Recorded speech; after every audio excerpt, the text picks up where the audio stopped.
On to the second round of the NBA playoffs. We're going to talk Cavs Pacers here. Steep series prices for both series in the Eastern Conference, to be honest. But as we sit here a couple days out from game one of this series, which goes down Sunday, Cavs at sort of minus 550, depending on the book, of course. This per FanDuel. Pacers coming back at plus 410. Series spread minus 2.5 for Cleveland at plus 140, and then total games 5.5, as you see there, the over at minus 115. I'll get both your guys' thoughts here on this question. John, I'll start with you. Chris, you can hop in. Cleveland destroyed the Miami Heat in round one.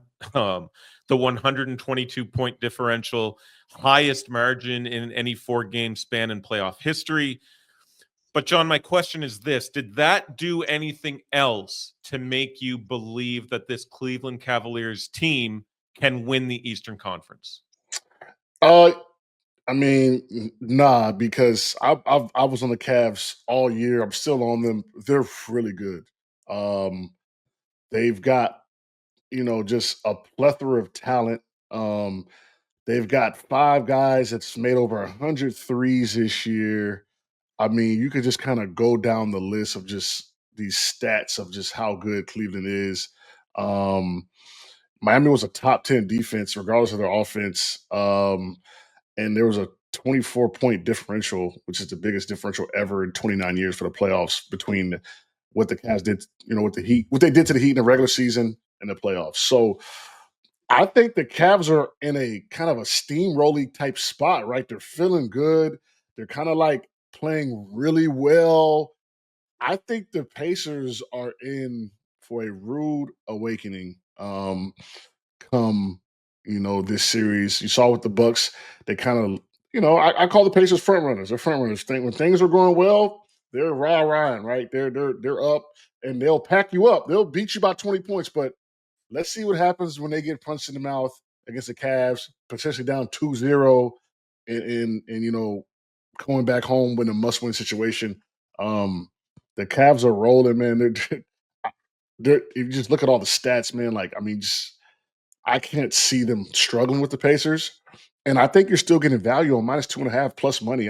I think that's value, right? Like, I can see this thing going 4-1 with the way the Cavs are playing. The Cavs are chomping at the bits at this point, right? Like, they didn't even have to expend much energy this last series. So it's going to be interesting. Yeah, no, the Cleveland Cavaliers eliminating the Miami Heat in a historic fashion like that did nothing for someone like me who genuinely thinks they can get to the NBA Finals and knock off the Boston Celtics along the way. Like, this is what they were supposed to do. They're the number 1 seed, and they beat a glorified number 10 seed that, which rarely happens, if ever. I think this is the first time it has happened in the play-in tournament to get to this point. Cleveland is just leaps and bounds better than Miami, and you could almost say that this was more of an indictment against the Miami Heat than it was just offering up how dominant the Cavaliers could be. Now they're going to finally be tested here in the second round and moving forward. This is what we expected of them. Anything less than getting to the conference finals against Boston, ideally if they do get past the New York Knicks in the conference semifinals, anything less than that would have been viewed as a huge disappointment. This has been just the resurgence of Cleveland for the first time since LeBron James was a part of the franchise. So yeah, them kicking the Miami Heat's ass, big deal. Like, you want a round of applause for doing what you were basically supposed to do? Again, let's see what they do against a more quality opponent like the Pacers. John, you alluded to it in your response, but it's safe to say, the Cleveland starting rotation did not play starters minutes. They're coming in super well rested. They barely played in game 4. They've got that extended period of rest before that game 1 on Sunday. So as a former player, my question is this: what is better for the players? Is it getting that, little bit of extra rest to, mend if there were any bruises or bumps or knocks or what have you? Or is the shorter break preferred so you can kind of stay in any sort of zone? Rest is good, I think, for experienced teams, the teams that have been there, right? So the Cavs, per se, they've been there the last few years. They know what to do, how to stay in rhythm. Rest is usually not good for teams that are inexperienced, they may be feeling good about themselves for too long, and then they kind of start off slow. So the Cavs know what to do. They've been there. I mean, this is a team that has, I think, 9 or 10 guys, if I'm not correct, that average 19 minutes a game or more. And you got 7 guys averaging 10 points or more. So we haven't even seen Cleveland like tighten up their rotation yet and play their best 5 to 6 or 7 man lineup. So I think Cleveland's well rested, and like I said, I think they're ready to go, man.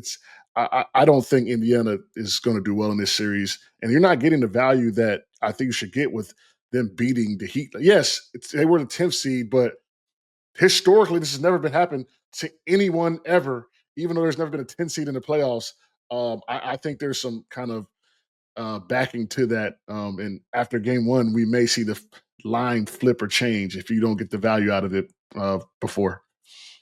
Chris, the Pacers actually won the regular season series 3-1. I know that there's an asterisk here or there because of that, because of some of the personnel that was being used in some of these games. But A, do you put any stock in that? And B, is that something that's maybe lingering in the back of the Pacers' minds as they go into this series as something of bulletin board material, being like, hey, we can get the upper hand against these guys, or is this a big nothing burger? I think you answered your own question, my friend. Like that's exactly the case under these circumstances. Like I don't think any team, whether it's Cleveland or Indiana, should put any stock whatsoever into those regular season results because, truth be told, the Pacers won twice during the final week of the regular season, and the only core Cavalier player to play during that stretch was Jarrett Allen, and he totaled 16 minutes across those 2 games, one of which he played 41 seconds before being pulled from the starting lineup. So there was one time earlier in the campaign when Indiana did win. It was on January 12th, I believe, but that was also before the trade to bring aboard DeAndre Hunter happened. So the roster has undergone a little bit of changes since then. I think Indiana was missing some pieces as well during that matchup. But yeah, like if you want to put it on the bulletin board and say, hey, we have a 3-1 record against the Cleveland Cavaliers, we can feel good about that. Sure, it looks good if you're looking at it through a wide angle lens and you have zero context whatsoever. But I think even Indiana can admit, hey, these 2 most recent victories came under circumstances where we didn't even get a look at their core 5 full of all-stars in their starting lineup. That's not the team we're going to be going up against here in the second round. But again, if it gives them some sort of a morale boost, I think Indiana could use any sort of psychological advantage it can get. But ultimately, it's not going to add up to much in the grand scheme of things. I want you guys to give me one sort of thing to look for in this series. Maybe it's something that gives, a team an edge, something like an X factor, a one-on-one matchup, whatever the case may be. John, I'll start with you. What is one thing that bettors, NBA fans should look for in this series? I'm gonna have to I kind of alluded to it. I think Cleveland's depth, right? Like we don't really talk about live betting all the time, but you can make money on this live betting stuff. And when I think about Cleveland's depth, right? Like if you, I did this with the Clippers. I'll give you a perfect example. Kawhi Leonard goes out with 3 minutes left in the first quarter and usually the third quarter. So, right, whatever the line may be, probably that team's going to make a run because their best player is out. So, I think with Cleveland's depth, I think that's going to be the X factor for the whole series. Can Indiana sustain throughout the game? They're 2 of the best fourth quarter teams in the NBA in point differential. So, I'm going to have to say the X factor is Cleveland's depth. If you're a live better, watch that. Hey, look, when Tyrese Haliburton has to come out, somebody comes out, hey, maybe you take that plus 5.5 that maybe Cleveland's getting, or minus 5.5 if they're down, whatever you want to call it. And that would be my X factor because like I said, I think this series. I mean, it's priced at minus 550, but you have the juice to the Pacers at plus 2.5. It's weird. I don't understand it. So it's given Vegas knows what's about to happen. They just trying to put you in that mousetrap. It's a good angle with the live betting, and I know like casual bettors might come in and expect a track meet because both of these teams can score, they can fill the bucket, so it'll be interesting to see what happens on game day. But Chris, what about you? What is your X factor for this Cavs Pacers matchup?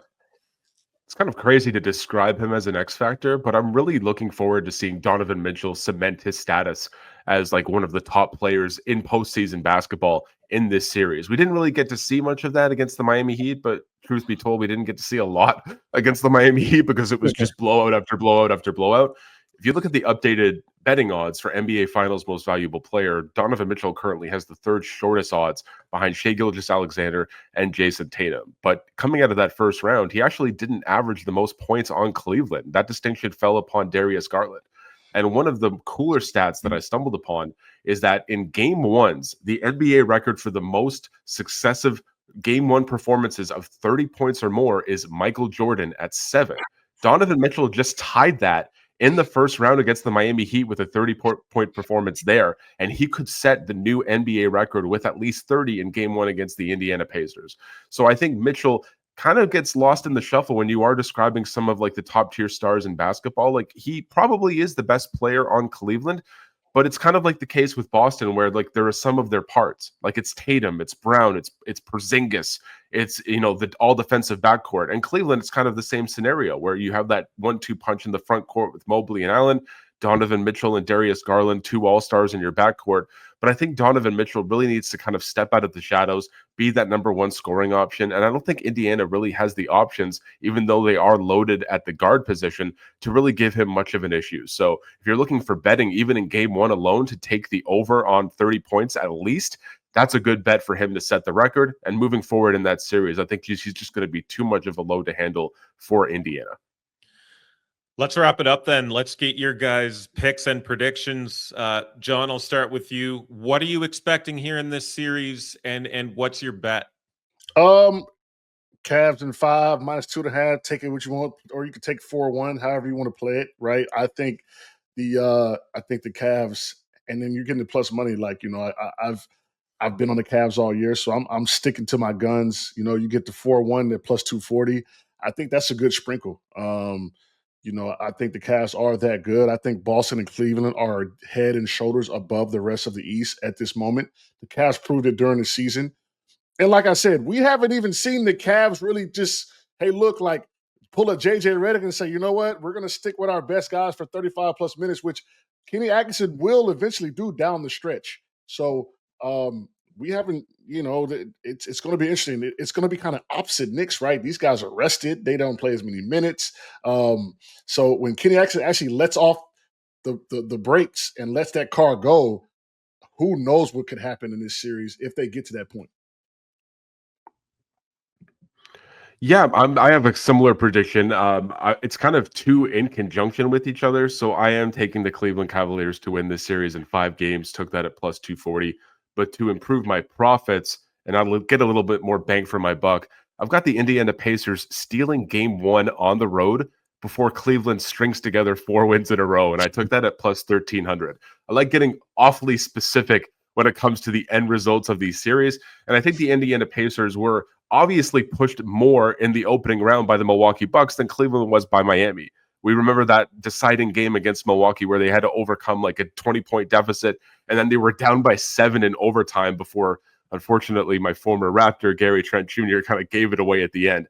But I think Indiana, it was more battle-tested in that opening round. Cleveland might be going into this first game on the weekend a little bit more nonchalant. And I think that's the perfect opportunity for a high-octane offense for Indiana to really step it up and steal game 1. That will wake up the Cavaliers, unfortunately, and they will sweep the rest of the series in a gentleman's sweep. But I think that's the best way to boost units under these circumstances. If you think Cleveland is going to steamroll them, or maybe even just give Indiana 1 game, that's fine. But find the best odds to get the most value.